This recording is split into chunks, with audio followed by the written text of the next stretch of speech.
eu estou nervosa hoje. Mas por muitos motivos, né?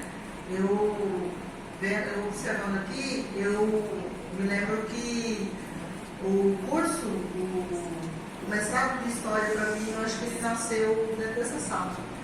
Em 2018 eu vim fazer um curso do professor, eu lembro até que a professora Ana estava aqui falando no dia que eu fiz. E eu falei, gente, eu tenho que fazer o mestrado. Eu tinha ficado 13 anos, né? Longe da universidade e por muitos motivos, né? E quando eu entrei aqui, eu vi todas as falas, eu falei, gente, eu tenho que estudar.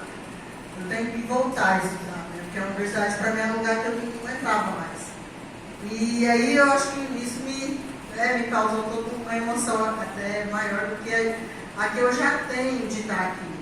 Né? Porque eu vejo que é o mesmo motivo que eu tive de escrever o livro, né? Porque é difícil uma mulher negra, né? Estar sentada num lugar como esse, né? Esse é uma lição do livro. É difícil a gente se ver em determinados lugares, né? Eu me vi representado muito poucas vezes. Então, quando eu me vejo aqui, eu vou pegar essas fotos, depois eu vou postar, eu marco meus alunos, eu falo para eles verem, porque é muito legal quando eles falam, nossa, professora, então a senhora fez tal coisa. E hoje eu já fiz a propaganda o dia inteiro, né, na escola. Falando para eles, ó, a gente botar função no livro, esse livro que eu ia te mostrar. Eles não puderam tocar no livro, né, até eu apresentar o livro aqui, porque eu sabia que o livro ia voltar sem capa, né, mas enfim. Esse livro, gente, é um livro que conta a história de 3 mulheres, né? Mulheres na história africana em Mato Grosso. Ele vai contar a história de 3 mulheres, que é a Teresa de Benguela, Mãe Bonifácio e Maria Taquara. E aí, pega as palavras da Bruna, né? Que assim, a gente, o próprio História, a gente faz a dissertação e depois a gente constrói esse material, né? Que é o material pedagógico. Então, a gente tem que ficar pesquisando, né? Entre a dissertação e o material pedagógico. E aí eu agradeço de todo o meu coração, porque o Bruno, né, que foi meu orientador, como ele é paciente, me ajudou assim, demais, né, a conseguir construir. A professora Ana também, né, que foi o professor Edivaldo também. Então, assim, eu agradeço muito aos meus professores, porque eu tive bons professores. O professor Renilson foi meu professor, né, também aqui na UNEMAT, o primeiro orientador, né, quando eu fiz a monografia, eu fiz com desenhos, ele ousadamente falou, pai, coloca os desenhos na monografia. Isso foi muito motivador. E eu até uma vez mandei uma mensagem para 1900 e Orkut, mandei para ele uma mensagem e falei, professor Renilson, você não sabe o impacto que isso teve, porque eu sempre desenhei, gente, eu sempre desenho. Mas eu não teria segurança para colocar os desenhos numa dissertação se não fosse o Renilson. Né? Ele falou, não, você vai fazer tudo. Né? Então, assim, isso foi muito grande. Então, essas coisas, eu vejo assim, eu tenho trocentos motivos para agradecer, 1000 pessoas para agradecer. Aí, quando eu fui fazer o livro, eu fiquei assim, muito... Eu faço desenho, eu fiquei com aquele medo. E a Bruna falou, não, faz, não, você tem que... Assim, para ele, não, você vai ter que fazer com um desenho. Foi muito legal isso. E depois ele falou, não, você vai ilustrar o meu livro, Baobá, eu vou ilustrar. Então, assim, é tão interessante e triste o que o racismo faz com a gente, porque até eu conseguir ter segurança de me chamar de artista, hoje eu falo, não, eu sou artista. Mas até chegar nisso demorou muitos anos. Né? Eu precisei entrar na universidade, sair da universidade, e mesmo assim eu não tenho aquela segurança de falar, não, eu sou bater no peito. Né? Então, assim, isso é o que o racismo faz com a gente. Então, quando eu propus, eu vou ser bem breve, tá, gente? Quando eu propus fazer esse livro das mulheres na história africana em Mato Grosso, é um livro ilustrado, foi muito gostoso.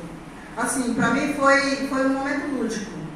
Eu fazia a dissertação, que doía bastante, que é bem cansativa, e eu vinha, e eu fazia os desenhos, aquele me trazia um bálsamo. Era muito bom. E eu ficava imaginando as histórias. Por mim, eu acho que se eu tivesse tempo, eu dava para fazer uma coisa maior, né? E melhor, claro. Como disse a Bruna, eu pretendo melhorar. Né? Mas assim, porque era um momento lúdico, porque eu imaginava, eu sonhava com a Maria Taquara, eu sonhava com a Teresa de Benguela. Né? Até eu contei uma vez para a Ana Carolina, né, quando eu sonhei com a Teresa de Benguela, eu tenho um momento, uma ilustração, que eu sonhei com meu pai. Né? A minha mãe é uma relação maior, mas eu sonhei com meu pai e parece que ele estava falando comigo.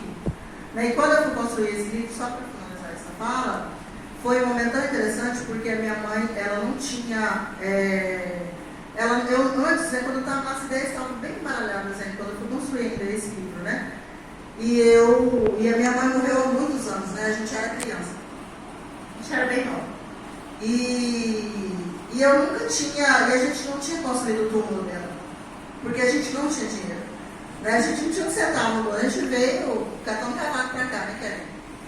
E quando a gente saiu de lá, ela ficou enterrada num lugar que não tinha túmulo. Então, assim, aquilo foi muito triste. Então, a gente queria muito, sempre planejar, a gente vai voltar, a gente vai construir um túmulo, a gente vai voltar, mas a gente nunca tinha condição para isso. E quando foi 2019 que estava fazendo a dissertação, antes de fazer, né, esse material, eu fui em Mirassol. A gente falou, não, vamos construir.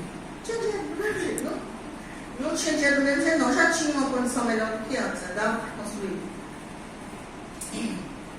E aí eu fui com meu irmão e a gente tem um amigo lá, o Everson, maravilhoso também. Também tem muita gente nesse livro.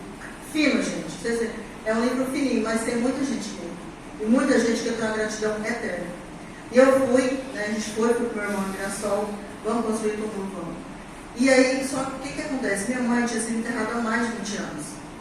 E aí a gente ficou naquela, já deve ter enterrado alguém por cima, né? Uma cidade pequena, né? Mirassol do Oeste já deve ter enterrado alguém.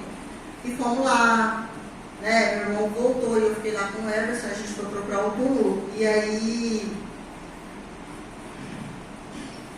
a gente foi, e assim, eu fui naquela falta de esperança, dizer, gente, não tem túmulo mais. E a minha mãe, nossa, ela era tão incrível, né? Eu pensei, nossa, ela merecia pelo menos um túmulo, né? E eu fiquei pensando, gente, a gente tem que achar. E fomos, e andamos, e o cara lá, e isso sempre fez a situação de Mirassol, gente. As pessoas foram enterradas, então, assim, há 30 anos atrás, num caderninho de brochura, daqueles caderninhos, pelo amor de Deus, com a fadinha desenhada no carro. Foi assim. E aí a gente foi e tinha Aí o cara falou, tem um caderno aqui.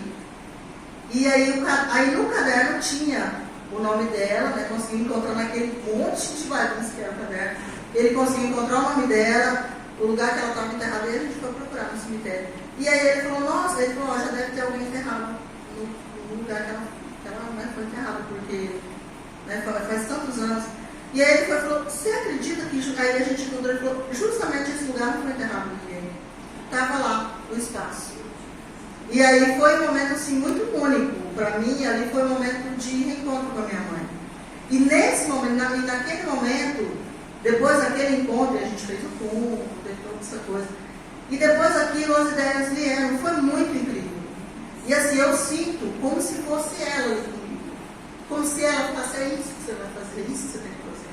Então, eu tenho um carinho muito grande por essas mulheres, por essas histórias. Porque eu vejo nessas mulheres, em cada uma delas, a Bonifácia, eu vejo a Maria Aquária, eu vejo a Teresa de Benguela, eu vejo a minha mãe.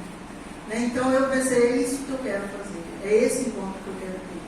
Então eu sonhava com a minha mãe, todo esse momento.